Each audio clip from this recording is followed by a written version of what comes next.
Elm Street Warrior, back here with another review, and I'm going to be reviewing the 1998 horror thriller classic, Disturbing Behavior. Disturbing Behavior, I want to say, is one of the most underrated 90s horror flicks I think I've ever seen. I thought it was urban legend, but I definitely want to say this is up there also. It's very underrated for 90s horror. Basically, it's about a teen, James Marsden, and he moves to this new town, Cradle Bay. Now, he befriends these two characters, Katie Holmes and Nick Stahl, and they're kind of like these social, unruly kids, but they're teenagers. They're not the worst kids, but they're not the greatest kids either.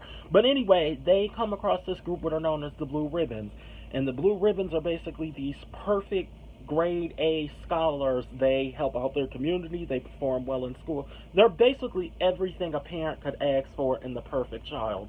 Well, James Marsden's character and Katie Holmes and Nick Stahl, they eventually discover that not all as it seems with this group known as the Blue Ribbons, and they eventually uncover a whole conspiracy containing Cradle Bay High and the town Cradle Bay itself. Now, I'm not going to give the full plot reveal in full spoiler, because for anyone that's watched my reviews previously, you know I don't like to be that guy that likes to reveal movies for people that have not watched it. So, for anyone that has not watched this movie, please go check it out so you can get that full plot reveal, so you kind of can be surprised yourself, because I don't like to be one of those dudes that reveal and spoil movies for others.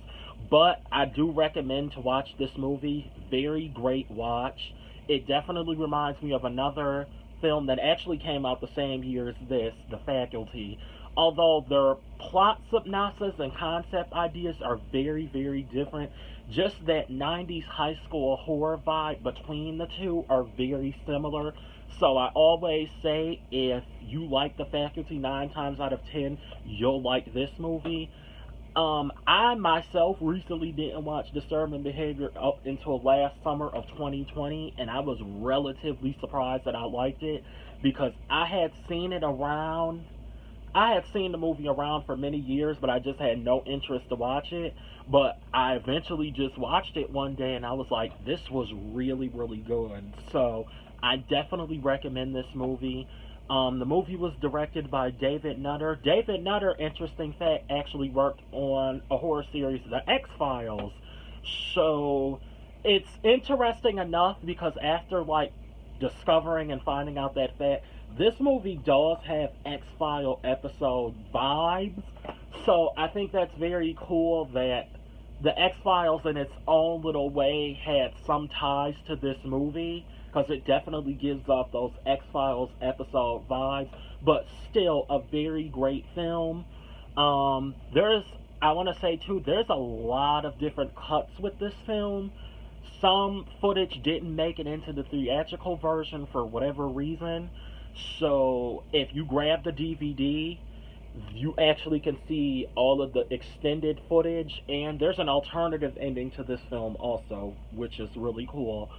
I want to say too, this is kind of a hard movie to find. I mean, you might have better luck finding it on DVD, but in terms of finding it on Blu-ray, I think it's out of print, so you're not going to be able to find it. And if you do come across it, it is very, very expensive, so you might have better luck either with the VHS or the DVD. I got this for $12, so you might have better luck with the DVD before you do Blu-ray. This was distributed by MGM. MGM is a major film company formed in 1924. They have produced a wide range number and distributed a wide range number of films over the years. Some Gone with the Wind, The Wizard of Oz. I know a lot of horror fans, such as myself, are really familiar with their horror titles like Carrie, Prom Night 2, Predator. I have a whole bunch of them in my collection by them. It's unbelievable, actually. Return of the Living Dead. So they have been around for many, many years, and they have distributed a lot of films over the years. A lot of horror films in particularly that have been really awesome. So in closing, I want to say with this, thank you, Body Bags, for having me, because this is my first review for you guys. I really hope you enjoy this. I definitely recommend this film again for anyone that has not watched it, because very good film. Also, let me add in the acting with this movie, pretty solid for the most part.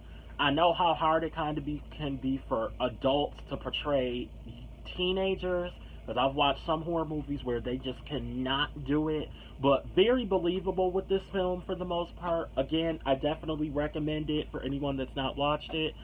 I just want to say again, Body Bags, thanks for having me, guys, and I hope you enjoyed this review. For anyone that's on Instagram, please follow me at Elm Street Warrior, because I'm always on there, and thank you for watching this review.